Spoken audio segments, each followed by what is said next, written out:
Hello, എല്ലാവർക്കും പുതിയൊരു വീഡിയോയിലേക്ക് സ്വാഗതം. ഇന്നൊരു തീയലിൻ്റെ റെസിപ്പിയാണ് കാണിക്കുന്നത്.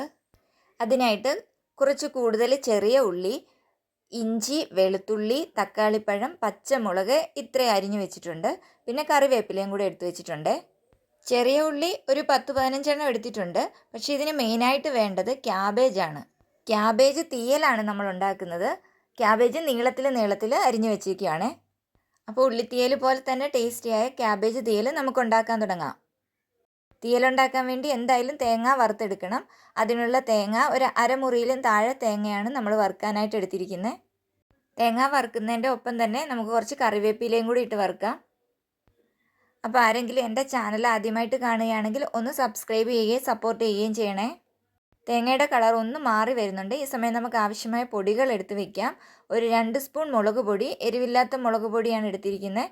2.5 സ്പൂൺ മല്ലിപ്പൊടി, ഒരു ചെറിയ സ്പൂൺ മഞ്ഞൾപ്പൊടി, മസാലപ്പൊടി, ഒരു ചെറിയ സ്പൂൺ കുരുമുളക് പൊടി. ഇത്രയുമാണ് നമ്മൾ പൊടികളായിട്ട് എടുത്ത് വെച്ചിരിക്കുന്നത്.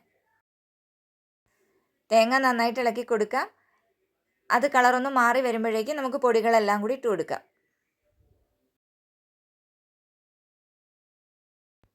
തേങ്ങ നല്ല ബ്രൗൺ നിറമാകുമ്പോഴേക്കും നമുക്ക് പൊടികളെല്ലാം ഇതിലേക്ക് ഇട്ട് കൊടുക്കാം. ഇനി അതിൻ്റെ പച്ചമണം മാറുന്നത് വരെ നന്നായിട്ടൊന്ന് വറുത്തെടുക്കാം. അതിനുശേഷം ഇത് വേറൊരു പാത്രത്തിലേക്ക് തണുക്കാനായിട്ട് മാറ്റി വയ്ക്കുന്നുണ്ട്. പിന്നെ അതേ ചീനിച്ചട്ടി തന്നെയാണ് നമ്മൾ ബാക്കി തീയൽ ഉണ്ടാക്കാൻ വേണ്ടി ഉപയോഗിച്ചിരിക്കുന്നത്. അതല്ലെങ്കിൽ വേറൊരു ചീനിച്ചട്ടി അടുപ്പത്ത് വെച്ച് കുറച്ച് എണ്ണ ഒഴിച്ച് അതിൽ കടുകിട്ട് പൊട്ടിക്കാം. അതിൻ്റെ പുറകെ തന്നെ ഒരു നുള്ള് പെരിഞ്ചീരകവും കൂടി ഇട്ടിട്ടുണ്ട്. കടുകും പെരിഞ്ചീരകവും ഒന്ന് പൊട്ടി വരുമ്പോഴേക്കും ഇഞ്ചിയും വെളുത്തുള്ളിയും കൂടെ നമുക്കിട്ട് കൊടുക്കാം. എന്നിട്ട് നന്നായിട്ട് ഇളക്കി അതൊന്ന് വഴറ്റിയെടുത്തതിന് ശേഷം നമുക്ക് ചെറിയ ഉള്ളി ഇട്ട് കൊടുക്കാം. ചെറിയ ഉള്ളി കൂടുതലോ കുറവോ എടുക്കാം. നമ്മൾ ക്യാബേജ് ആണല്ലോ ഇതിനകത്ത് മെയിനായിട്ട് ഉപയോഗിക്കുന്നത്. ചെറിയ ഉള്ളിയും പച്ചമുളകും കൂടി ഇട്ട് ഇനി ഇത് നല്ല രീതിയിലൊന്ന് വഴറ്റിയെടുക്കണം. ഇതൊന്ന് നന്നായിട്ട് ഇളക്കി ഒന്ന് വഴറ്റിയെടുക്കാം. ഒന്ന് കളർ മാറി വരുമ്പോഴേക്കും ക്യാബേജ് ഇട്ട് കൊടുക്കാം. ഉള്ളി നന്നായിട്ട് അങ്ങ് ചുരുങ്ങി പോകണ്ട. അതിനു മുമ്പ് തന്നെയാണ് നമ്മൾ ക്യാബേജ് ഇട്ട് കൊടുക്കുന്നത്. ഉള്ളി അരിഞ്ഞിരിക്കുന്ന പോലെ തന്നെയാണ് ക്യാബേജും അരിഞ്ഞെടുത്തിരിക്കുന്നത്. ഇനി ഈ ക്യാബേജും ഉള്ളിയും കൂടെ നന്നായിട്ട് നമുക്കൊന്ന് ഇളക്കിയെടുക്കാം. അതിൻ്റെ പുറകെ തന്നെ ആവശ്യത്തിനുള്ള ഉപ്പിടാം. അതിനോടൊപ്പം തന്നെ തക്കാളി പഴവും കൂടെ ചേർത്ത് നന്നായിട്ട് ഇളക്കി അടച്ച് വെച്ച് വേവിച്ചെടുക്കാം.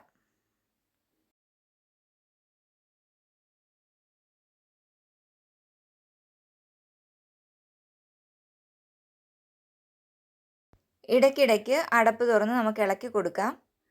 തക്കാളിപ്പഴവും ക്യാബേജും ഒന്ന് വെന്ത് കഴിയുമ്പോൾ അതിൻ്റെ കളറൊന്ന് മാറും. അതുവരെ നമുക്കൊന്ന് വേവിച്ചെടുക്കാം. ഇതിപ്പം വെന്തിട്ടുണ്ട്. ഇനി നമുക്ക് നേരത്തെ വറുത്ത് വെച്ച കൂട്ട് നന്നായിട്ട് അരച്ച് ഇതിലേക്ക് ചേർത്ത് കൊടുക്കാം.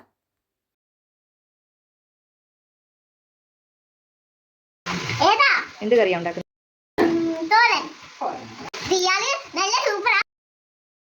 അരപ്പ് ഇതിൻ്റെ അകത്തേക്ക് ഒഴിച്ചു കൊടുത്തിട്ടുണ്ട്.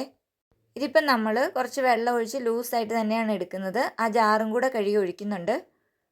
ഇപ്പോൾ ചപ്പാത്തിക്കോ ദോശയ്ക്കോ ഒക്കെ കഴിക്കാൻ പാകത്തിനാണ് നമ്മൾ ഉണ്ടാക്കുന്നത്. ഇത് കുറച്ച് ഇരിക്കുമ്പോഴേക്കും ഒന്ന് കുറുകുകയും ചെയ്യും. ഇതൊക്കെ കറി ഇപ്പം നന്നായിട്ട് തിളച്ച് വരുന്നുണ്ട്. തീയൽ ഞാൻ ചട്ടിയിൽ നിന്ന് മാറ്റിയിട്ടില്ല. അതിൽ തന്നെ ഇരുന്നതുകൊണ്ട് അത് തണുത്തപ്പോൾ പാകത്തിന് കുറുകി വന്നിട്ടുണ്ട്. ചോറിനോ ചപ്പാത്തിക്കോ ദോശയ്ക്കോ എന്തിൻ്റെ കൂടെയാണെങ്കിലും സൈഡ് ഡിഷായിട്ട് സൂപ്പർ കറിയാണിത്. ഞാനിതിപ്പോൾ ആദ്യമായിട്ടാണ് ഉണ്ടാക്കി നോക്കുന്നതും കഴിക്കുന്നതും. അമ്മയൊക്കെ അമ്മയുടെ ചെറുപ്പകാലത്ത് ഇത് സ്ഥിരമായിട്ട് ഉണ്ടാക്കിയിരുന്നതാണെന്നും പറഞ്ഞാണ് ഈ കറി വെച്ചത്. ഗോതമ്പ് ദോശയുടെ കൂടെയാണ് ഇന്ന് നമ്മളിത് കൂട്ടാനെടുത്തിരിക്കുന്നത്. ചോറിൻ്റെ കൂടെയാണെങ്കിലും ഇത് നല്ല സൂപ്പർ കറിയാണ്. ഇത് മാത്രം മതി നമുക്ക് ചോറുണ്ണാൻ. അപ്പോൾ ഇത്രയേ ഉള്ളൂ ഇന്നത്തെ വീഡിയോ. ആരെങ്കിലും ആദ്യമായിട്ടാണ് കാണുന്നതെങ്കിൽ ഒന്ന് സബ്സ്ക്രൈബ് ചെയ്യുകയും സപ്പോർട്ട് ചെയ്യുകയും ചെയ്യണേ. താങ്ക്